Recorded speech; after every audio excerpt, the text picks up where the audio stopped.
The tribunal chamber fell silent when the Velorian child walked in. I had expected many things during my war crimes trial. Hostile witnesses, damning evidence, perhaps even former comrades turning against me. But not her. Not the girl whose village I had ordered to be leveled 3 years ago. She was small, even for her species. The Velorians were delicate creatures, their translucent skin revealing the faint blue glow of their circulatory system beneath. This one couldn't have been more than 12 cycles old, her large silver eyes scanning the room until they found me. Those eyes locked onto mine with an intensity that made my stomach clench. "State your name for the tribunal," the arbitrator said, his voice echoing through the vast chamber. "Kira Saul of the 7th Moon Valley," she replied. Her voice was surprisingly steady. "Former resident of Velar-Nine. What Velar-Nine?" The colony I had authorized bombing when our intelligence suggested it housed enemy combatants. The same colony where we later discovered only civilians had remained. The fighters had evacuated hours before. I felt Colonel Harrison shift uncomfortably beside me. He was my defense counsel, a man I had served with for 15 years. He had warned me this might happen. "You may be seated," the arbitrator continued. "You understand you've been called as a witness for the prosecution?" "I understand." Kira Saul's gaze never left mine. "But I'm not here for them." A murmur rippled through the gallery. I saw the prosecution team exchange confused glances. "Explain yourself," the arbitrator demanded. "I'm here to testify for the defense." The chamber erupted. I sat frozen, my mind unable to process what I had just heard. This girl, this child whose entire world I had destroyed, wanted to speak on my behalf. Harrison grabbed my arm. "Did you know about this?" "No," I managed. "I've never spoken to her in my life." The arbitrator called for order, his gavel striking repeatedly against the ancient stone podium. When silence finally returned, he leaned forward, his compound eyes glittering with what might have been curiosity. "Young one, are you aware of the charges against this man?" "I am." "You know what his forces did to your settlement?" "I know what his forces did." Kira Saul's voice wavered for the first time, but only briefly. "I know what I saw. I know what I lost. And I know what happened after." "And you still wish to speak in his defense?" "More than anything." The arbitrator studied her for a long moment, then nodded slowly. "Very well. But this is highly irregular. We will recess until tomorrow to allow both counsels to prepare for this unexpected development." As the guards came to escort me back to my holding cell, I caught Kira Saul's eye one final time. She was clutching something against her chest, a small, worn photograph that I couldn't quite make out from this distance. "Why?" I mouthed. She didn't answer. But something in her expression told me this wasn't mercy. It was something far more complicated. My cell was sparse but clean, a privilege of my former rank, though it felt more like mockery now. I sat on the thin mattress, staring at the ceiling, trying to remember. Velar-Nine had been my 43rd operation. By that point in the war, I had stopped seeing missions as anything but numbers on a board. Objectives to complete. Threats to neutralize. The intelligence reports had been clear. Enemy communication hub, armed resistance, strategic value high.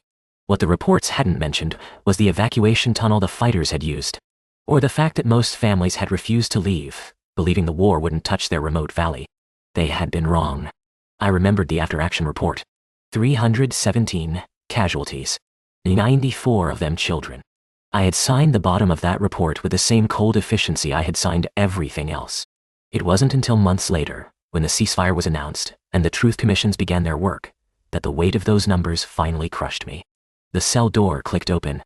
"Commander Reyes." Harrison stepped inside, his face grave. "We need to talk about the girl." "I don't know her," I said immediately. "I've never had any contact with survivors from Velar-Nine." "This isn't some scheme." "I know." Harrison sat down across from me. "I've checked. There's no record of any communication between you and any Velorian, let alone this particular child." He paused, "But here's what's interesting. She's been petitioning the tribunal for months to be allowed to testify. They kept denying her because she's technically too young under Velorian law to give binding testimony. Then how? She invoked an ancient right. Something called a kethvar. Apparently, it's a truth bond that Velorians can form with someone they consider." He checked his datapad. "A soul debtor. Someone who owes them a debt that can only be repaid through understanding." "I don't understand. Neither do I." Harrison leaned forward.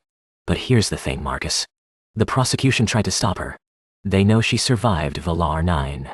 They wanted her as their star witness, the child who lost everything because of your orders. Instead, she's fighting to speak for you." I rubbed my face with both hands. "Maybe she wants to condemn me in person. Make me look into her eyes while she could have done that as a prosecution witness. Harrison shook his head. No, there's something else going on here. Something you don't remember. But I did remember. That was the worst part. I remembered everything. The next morning, I was escorted back to the tribunal chamber. The gallery was packed. Word of the unusual witness had spread through the station. I saw journalists, diplomats, even a few Velorian observers who watched me with undisguised hatred. Kirasol was already in the witness chair, her small form almost swallowed by its massive frame. She had changed her clothing. Instead of the simple gray shift he had worn yesterday, she now wore traditional Velorian mourning robes. White, with thin silver threads that caught the light. The arbitrator called the session to order. Before we proceed, the defense has requested to question the witness about her motivations. Given the unusual circumstances, I will allow it. Harrison stood. Kirasol, thank you for coming forward. I want to start by asking you a simple question. Why do you want to testify for Commander Reyes? She was quiet for a moment, her silver eyes distant. When she spoke, her voice was soft but clear. Because he came back. The chamber went silent. Could you elaborate? Harrison asked carefully. After the bombing, after everyone was dead or dying, the human soldiers landed to confirm their kill. Her words were measured, precise. Most of them walked through our village like it was nothing. Like we were nothing, just broken things to be catalogued. I felt the blood drain from my face. I remembered that day. The smoke. The silence. The smell. But there was one who stopped. Kirasol turned to look directly at me. I was buried under what used to be my home. My mothers were dead beside me. I couldn't move my legs. I thought I was going to die there, alone, watching the sky through the broken roof. I remembered. God help me, I remembered. He heard me crying, she continued. He dug me out with his bare hands. His soldiers told him to leave me, said there was no point, that I probably wouldn't survive anyway. But he didn't listen. He carried me to the medical ship himself. Harrison turned to me, confusion evident on his face. This hadn't been in any report. I had made sure of that. Why didn't you tell me? He whispered. I couldn't answer. My throat had closed completely. The doctor said I was too far gone, Kirasol continued. My species doesn't respond well to human medicine. They didn't know what to do. She paused. But he stayed. Every day, for 3 weeks, while they figured out how to save me. He learned Velorian healing chants from the database and practiced them even though his pronunciation was terrible. A few observers laughed softly. I didn't. I was in and out of consciousness, but I remember his voice. Always his voice, telling me stories about a planet called Earth. About oceans, and mountains, and something called snow. Her silver eyes glistened. I had never heard of any of those things. I had never been beyond my valley. He made me want to survive just so I could see if they were real. The arbitrator leaned forward. Why was this not in any official record? Because I asked him to keep it secret, I said hoarsely. Everyone turned to stare at me. She had lost everything because of my orders. She didn't need the additional burden of owing her life to the same man who destroyed it. I had the medical records sealed and transferred her to a Velorian refugee camp as soon as she was stable. You didn't think this was relevant to your defense? The arbitrator asked incredulously. No, sir. I met his eyes. Because it doesn't change what I did. Saving one life doesn't balance the books against 317 deaths. I didn't want it to look like I was trying to buy absolution. Silence fell over the chamber. Kirasol spoke again. For 2 years, I hated him. I told myself that he had only saved me out of guilt, that it meant nothing. I practiced the words I would say to him if I ever got the chance, all the rage and grief and loss I would pour into his soul until he understood what he had taken from me. She stood, and despite her small stature, she suddenly seemed to fill the entire chamber. But hate is exhausting. And the more I learned about the war, the more I understood that he was not a monster. He was a soldier following orders based on false information. He made a terrible mistake, and people I loved died because of it. She walked slowly toward the defendant's table. The guards moved to stop her, but the arbitrator raised his hand. What I also learned, she said, stopping directly in front of me, is that he never forgave himself. After the war, he turned himself in. He didn't hide behind his government or his chain of command. He accepted responsibility. I couldn't look away from her silver eyes. They held no hatred now. No rage. Just a profound sadness that I recognized because I saw it in my own mirror every morning. Commander Reyes gave the order that killed my family, she said clearly. Commander Reyes also gave me a second chance at life when no one else would have bothered. Both of these things are true. Both of these things are him. She reached out and placed her small, cool hand on mine. In Velorian culture, the bond between a savior and the saved is sacred. It does not erase debts. It acknowledges that existence is complicated. That people can be terrible and beautiful in the same breath. That healing begins when we stop demanding that others be only one thing. Tears were streaming down my face now. I didn't try to hide them. I am not here to forgive Commander Reyes, she said. That is not mine to give. The dead cannot forgive. But I am here to speak the truth, that in his darkest moment, he chose to save rather than destroy. That even while covered in the ashes of my world, he fought for my life as if it mattered. She turned to face the tribunal. You want to know if this man is a war criminal? I cannot answer that question. That is for law to decide. But you also want to know if he is redeemable. If there is something in him worth preserving. She pulled the photograph from her robe, the same one she had been clutching yesterday. She held it up for the tribunal to see. It showed a human man, exhausted and hollow-eyed, sitting beside a medical pod containing a small Velorian child. He was holding her hand through the pod's access port, his lips moving in what might have been a prayer or a song. This was taken by a nurse, who didn't know why a human commander was wasting his time on a dying alien girl. She sent it to me years later, after she found out I had survived. Kira Saul placed the photograph on the tribunal's podium. This is who he is. This is who he can still be. And this is why I'm asking you to give him the chance to prove it. They moved me to a different facility after Kira Saul's testimony. Not because of security concerns, because of the massive public response her words had generated. The trial that had been largely ignored by human media was now front-page news across 3 sectors. Alien orphan defends her family's killer made for compelling headlines apparently. I hated it. I hated that her trauma was being commodified for views. I hated that politicians were already trying to spin her words for their own agendas. And most of all, I hated that I still couldn't understand why she had done it. You have a visitor, the guard said on my 4th day in the new facility. I expected Harrison. Or perhaps one of the journalists who had been requesting interviews since the story broke. Instead, Kira Saul walked through the door. She looked different in casual clothing, a simple jumpsuit that was clearly designed for humans and hung loose on her small frame. Her silver hair was tied back, and without the formal robes, she looked exactly like what she was, a child who had seen too much. They let you in here. I can be very persistent. She settled into the chair across from the barrier. Also, your lawyer helped. He thinks we should talk, do you? I don't know. She studied me with those unnerving silver eyes. I thought I knew what I was doing when I came to the tribunal. I had practiced my speech for months. But now I keep thinking about your face when I told them about the medical ship. She tilted her head slightly. You were angry. I sighed. I wasn't angry at you. Then who? Myself. I leaned back, feeling the weight of exhaustion that had been my constant companion for years. I didn't save you because I was noble or good. I saved you because I couldn't stand what I had done. You were just convenient absolution. That's not true. How would you know? You were barely conscious. I know because of what you did after. She leaned forward. You learned healing chants in a language you couldn't speak. You told me stories about your homeworld. You held my hand through the pod and talked to me like I was a person, not a project. That doesn't, you cried. I stopped. When you thought I was asleep, she continued quietly, you would talk to yourself. You would apologize over and over. Not to me, to them. To everyone you couldn't save. You listed their names, every single one, until your voice gave out. I remembered those nights. The desperate, futile litany that I had hoped might somehow reach the dead. I didn't know you could hear me. Velorians don't sleep the way humans do. Our consciousness just drifts. I heard everything. She was quiet for a moment. Do you know what I thought lying there listening to you grieve for my people? No? I thought, this is the strangest enemy I have ever known. He destroys everything I love, and then he shatters himself against the weight of it. She shook her head slowly. I had been taught that humans were cold. Calculating? That they didn't feel the way we did. But you felt more than anyone I had ever known. It frightened me. I'm sorry. Stop apologizing. There was a flash of something in her eyes. Not anger, exactly, but intensity. Apologize and let the guilt eat you alive.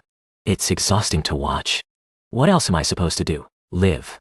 She said it simply, as if it were obvious. You can't bring back the dead. You can't undo what happened. But you can choose what happens next. The tribunal will decide that. The tribunal will decide your legal fate. But they can't decide who you become. She stood abruptly, pacing the small visiting room. In Velorian culture, when someone is responsible for a great harm, they enter a period called the mending. But you're also not what you were. She stopped in front of the barrier. The man who ordered that bombing would not have dug a child out of the rubble. The man who signed off on civilian casualties would not have spent 3 weeks fighting for one small life. You're already changing. The question is whether you'll let the change continue. I didn't have an answer for that. The silence stretched between us. Why did you really come here, Kira Sol? She was quiet for a long moment. When she spoke, her voice was barely above a whisper. Because I don't want to hate you anymore. And I can't stop unless you stop hating yourself.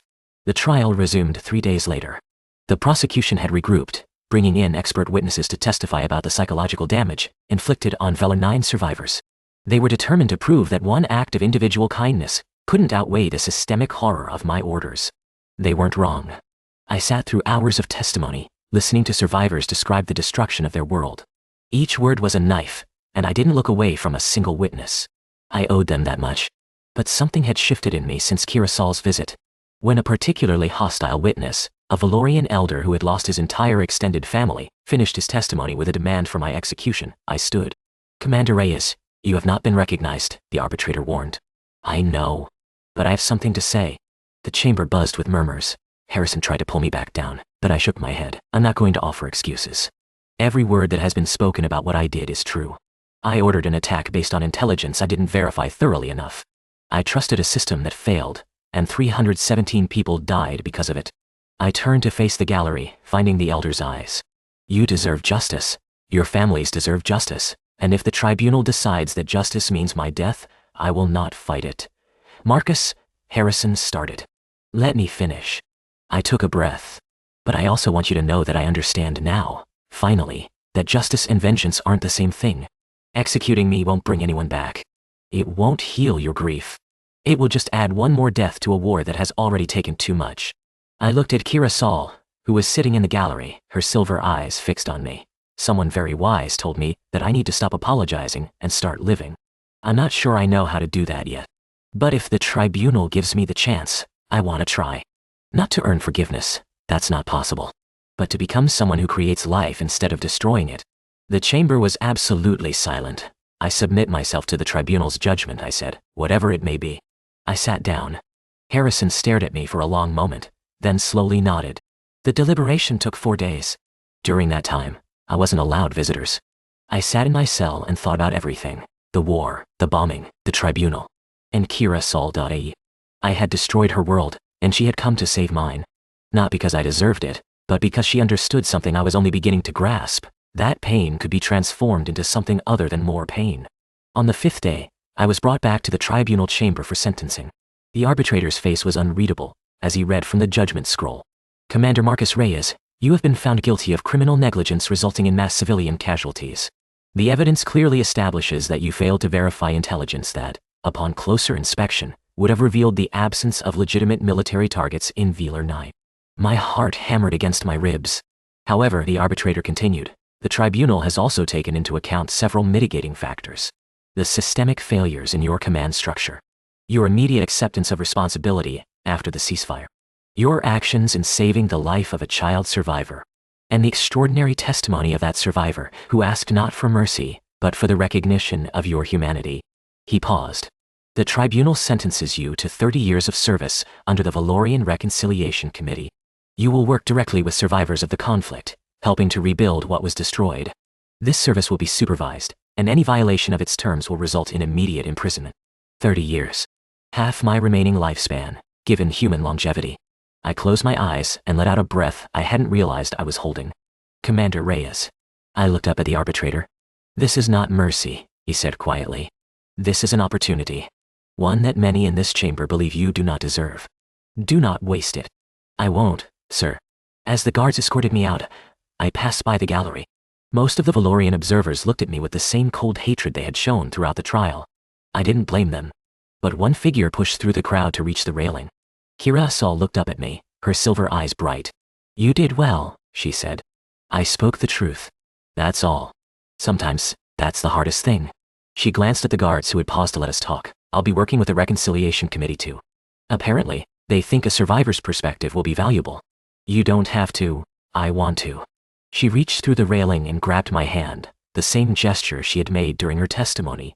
We're connected now, Commander. Whether either of us likes it or not. The HFY doesn't dissolve just because the trial is over. I don't even understand what the HFY is. I know. She smiled, and for the first time, I saw something other than ancient grief in her expression. Something that looked almost like hope. You'll learn. The guards pulled me away, and I lost sight of her in the crowd. But her words stayed with me. We're connected now. For the first time since the bombing, that didn't feel like a curse. The Reconciliation Center was built on Velar-Nine's largest moon. I could see the planet through my window every night, the burned scars still visible from orbit 3 years later. The developers had wanted to build on a different moon, one without a constant view of the destruction, but the survivors had insisted. They wanted to remember. I understood that now. My quarters were sparse, a bed, a desk, and a single chair. I didn't need more. Everything I had before the war, the decorations, the photographs, the accumulated weight of a life, felt like it belonged to someone else. Someone who had died in the ashes of Velar-Nine. You're brooding again. I turned to find Kirasol in my doorway. She had a habit of appearing silently, her small feet making no sound on the metal floors. How can you tell? You get this line. She walked over and tapped her own forehead, right between her eyes. My first mother used to get it too, when she was worried about something she couldn't control. It had been 6 months since the trial. 6 months of working alongside survivors, listening to their stories, helping to catalog what had been lost. It was brutal, grinding work. Some days I wanted to walk out the nearest airlock and spare everyone the trouble. But Kirasol always seemed to know when those days were coming. There's a ceremony tonight, she said, settling into my single chair with the casual ownership of someone who had stopped seeing me as an enemy long ago. The naming of names. We do it every cycle, to honor the dead. I know. I've been preparing for it. You're going to read the list. It wasn't a question. I nodded. 317 names. I've been practicing the pronunciation. It's not about pronunciation. She looked at me with an expression I couldn't quite read. It's about carrying them. Even if just for a moment. I carry them every day. I know you do. She pulled her knees up to her chest, looking suddenly very young. But this is different. This is letting others see that weight. Sharing it. I didn't know how to respond to that, so I just turned back to the window. The planet hung there, silent and scarred. Can I ask you something? Kirasol's voice was unusually hesitant. Of course. Why did you become a soldier? The question caught me off guard. No one had asked me that in decades. I had to dig deep to remember the young man who had first enlisted, full of ideals and certainty. I wanted to protect people, I said finally. My planet had just survived an invasion. I watched my parents hide us in the basement while bombs fell. I promised myself I would never feel that helpless again. And did it work? Did becoming a soldier make you feel less helpless? For a while.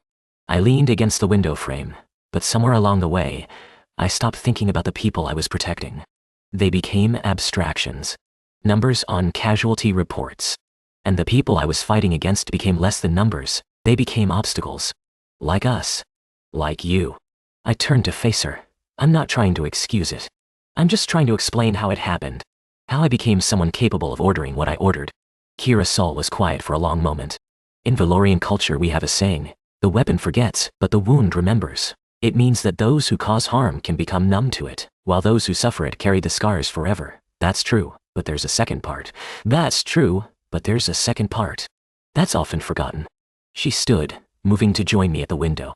The weapon can also be reforged. It can become a tool for healing instead of hurting, but only if it chooses to remember what it's done. She reached up and touched the glass, her reflection merging with the planet behind it. You remember, Marcus.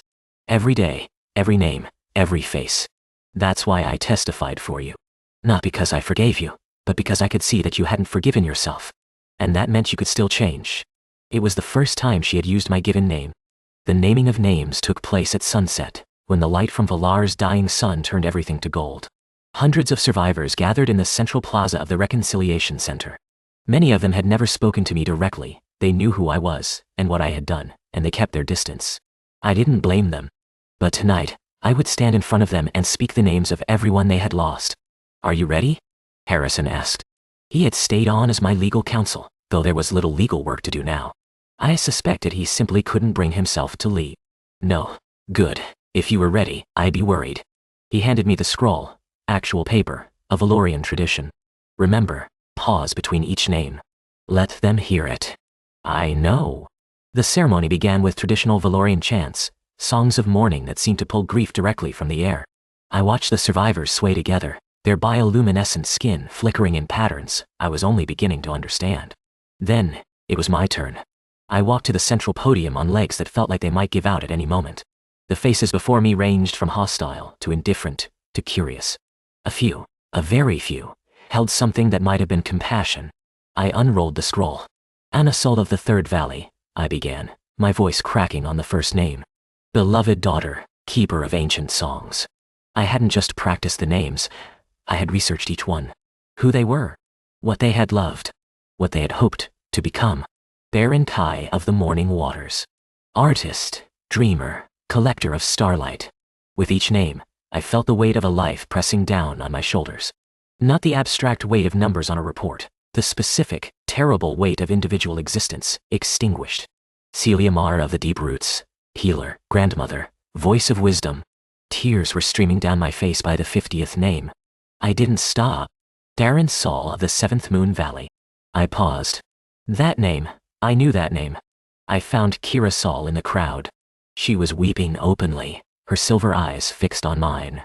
Beloved mother of Kira Saul, I continued, my voice breaking completely. Guardian of the old ways, teacher of the young. The next name was even harder. Ere Saul of the Seventh Moon Valley, beloved mother of Kira Saul, singer of dawn, keeper of hope. 2 mothers. Kira Saul had lost both of them, and I was standing here, reading their names like I had any right to speak them. But I kept going, because that was what she had asked me to do. Carry them. Share the weight, pint tea. By the time I reached the final name, Zaraven of the First Light, youngest victim at only 4 cycles old, I could barely see through my tears. My voice was raw, my hands shaking.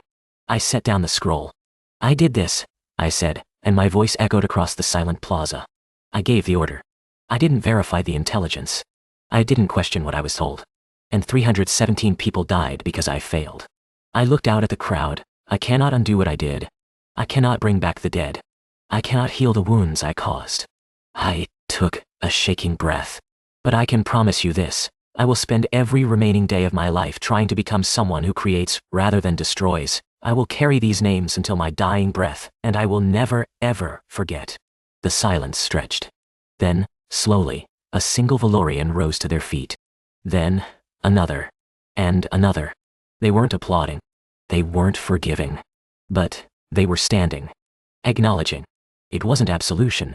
But, it was a beginning. Kira Saul found me afterward, sitting alone on the edge of the plaza, staring at the planet. She didn't say anything. She just sat down beside me, close enough that I could feel the cool temperature of her skin. You did well, she said finally. I don't feel like I did. That's how you know it mattered. We sat in silence for a while, watching the planet rotate slowly beneath us. My mothers would have hated you, Kira Saul said eventually. They were pacifists. They believed all violence was wrong, no matter the cause. They were probably right. Maybe. She turned to look at me. But they also believed in transformation, in the possibility of change. She paused. I think they would have been proud of what I'm trying to do. What is that exactly? Prove that healing is possible, that even the worst wounds can close. She smiled faintly. You're very bad at healing, Marcus. You keep picking at your scars. Old habit. I know. She reached out and took my hand, a gesture that had become familiar over the months of working together. Her skin was cool against mine. But, you're getting better. I wanted to believe her. I wasn't sure I could. But sitting there, with the planet I had wounded hanging in the sky and the girl I had orphaned holding my hand, I felt something I hadn't felt in years. Hope. The attack came without warning. 3 years into my service with the Reconciliation Committee, the Collective, a separatist faction that had never accepted the peace treaty, launched a coordinated assault on Velorian space. They wanted to reignite the war, to prove that humans and Velorians could never coexist. The Reconciliation Center was their first target. I woke to alarms and explosions, the walls of my quarters shaking with impacts. Through my window I could see ships descending, human ships, bearing the marks of my former fleet. Marcus!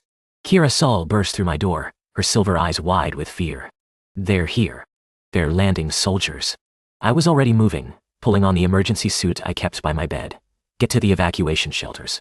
I'll no. She grabbed my arm with surprising strength. You don't get to sacrifice yourself and call it redemption. That's not how this works. Kira, we survive together, or we die together. That's the Kethvar. I stared at her. In 3 years, she had grown, not just physically, but in presence. She was no longer the traumatized child I had dug from the rubble. She was a young woman who had dedicated her life to bridging two worlds. And she was looking at me with an expression that made it clear she wasn't going to be left behind. "Fine," I said. "But you stay behind me. We'll see." The collective forces were well trained and brutal. They had clearly planned this assault for years, mapping the center's defenses and identifying its weaknesses. But they hadn't planned for me.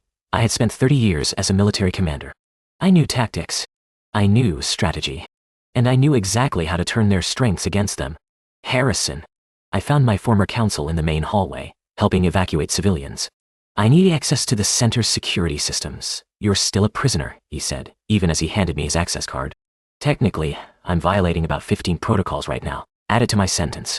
I grabbed a weapons locker on my way to the command center. The codes had been changed since my conviction, but Harrison's card got me through. The command center was chaos, staffed by academics and administrators who had never expected combat.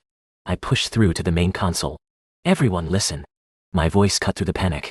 "I know who I am and what I did, but I also know how to stop these people. So either follow my orders or get out of my way." No one moved. Good. I pulled up the tactical display. The collective had landed 6 dropships, each carrying approximately 50 soldiers. They were converging on the center from multiple directions, trying to cut off escape routes. Standard Zeke tactics. I had used them myself 100 times. "They're expecting us to run," I said, thinking out loud.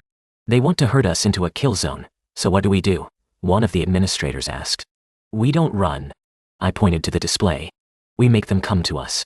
And we make them pay for every step." The next 3 hours were the longest of my life.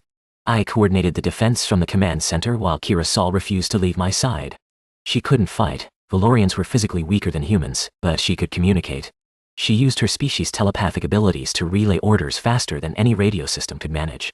We were outnumbered and outgunned. But we had advantages they hadn't expected. Intimate knowledge of the center's layout, booby traps that the maintenance staff helped me improvise, and a population of survivors who had already lost everything once and refused to do so again. The collective fighters pushed forward, but slowly. Every corridor became a kill zone. Every room became a trap. "They're pulling back from Section 7, Kira Saul reported, her eyes flickering as she processed telepathic updates. "But there's a larger force gathering at the main entrance." I checked the display. She was right. They were regrouping for a final push. "How many?"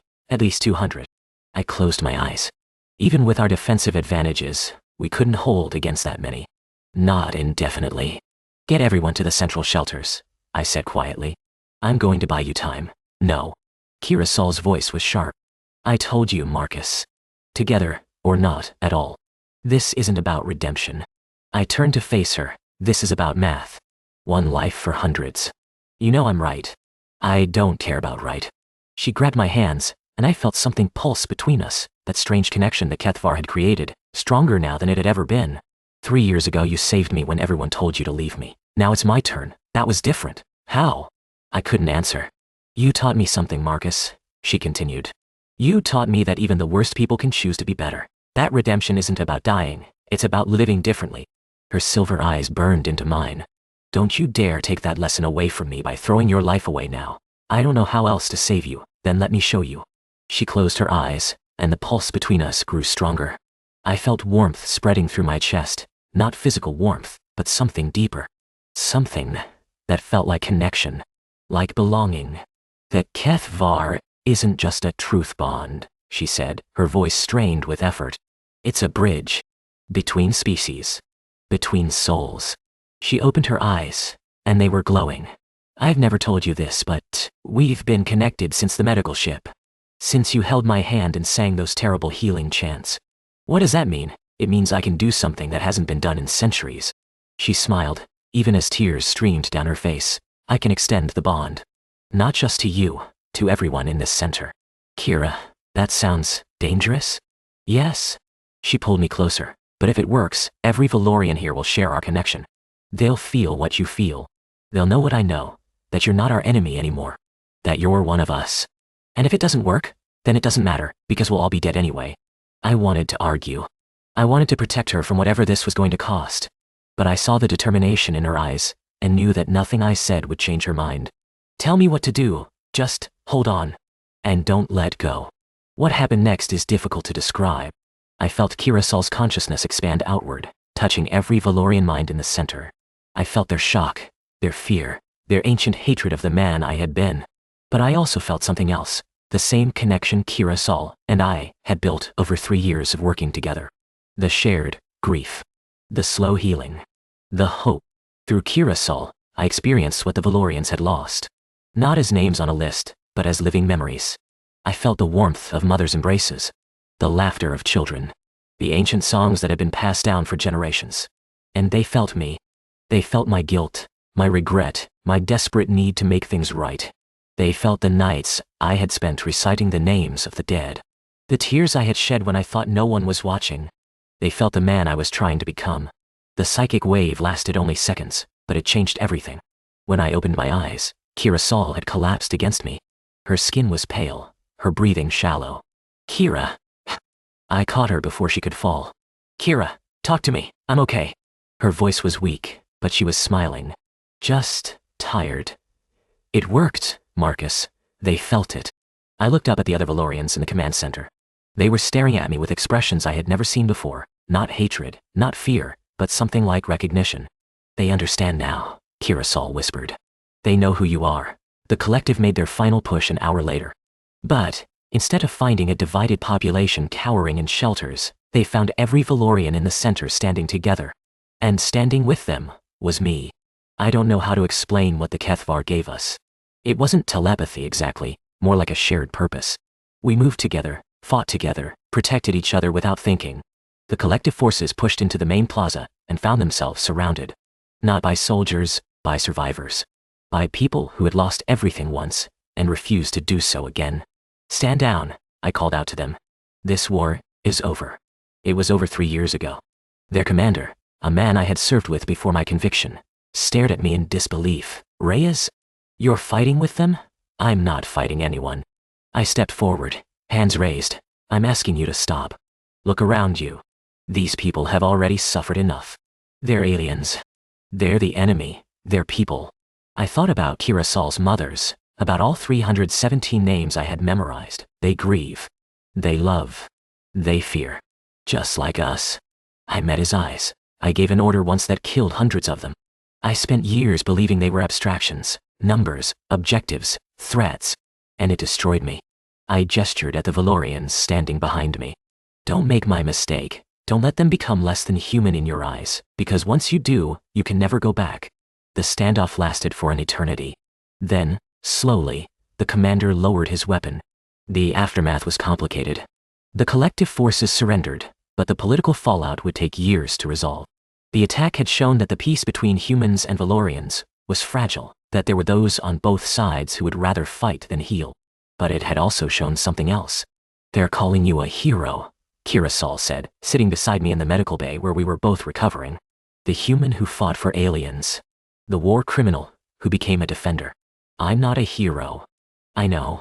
She smiled, but it makes a better story. I looked at her. Really looked. In 3 years, she had become the most important person in my life. Not as a surrogate daughter, or a project, or a symbol of redemption. Just Kira Sol. Die. The girl who had seen the worst of me, and still believed I could be better. What happens now? I asked. Now we keep working. She took my hand, that gesture that had become as natural as breathing. The Reconciliation Committee will have more work than ever after this. And I hear they need someone with military experience to help with security. You want me to stay? I want you to choose. Her silver eyes met mine. Not because you owe a debt, or because you're punishing yourself, or because you have nowhere else to go. I want you to choose to be here because it's where you belong. I thought about everything that had led to this moment. The bombing, the trial, the naming of names, the attack. I thought about the Kethvar, that strange bond between us that had somehow spread to include an entire community.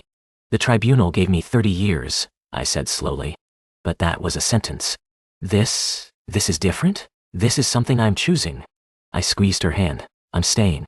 Not as a prisoner serving time, but as someone who wants to be here. With you. With them. Kira Sol's smile could have lit up the entire moon. Good, she said, because I have a lot more terrible pronunciation to correct. I laughed. A genuine laugh, something I hadn't done in years. Outside the window, Velar-Nine hung in the darkness, still scarred but slowly healing. Somewhere down there, people were already beginning to return. to rebuild. I had been a war criminal in Kirasol's eyes. I had ordered the deaths of everyone she loved. And she had testified in my defense anyway, not because I deserved mercy, but because she understood something I was only beginning to grasp. We are all capable of terrible things. But we are also capable of choosing, every day, to be something different. The weapon can be reforged. And sometimes, the most important testimony comes not from those who judge us, but from those who refuse to give up on what we might become.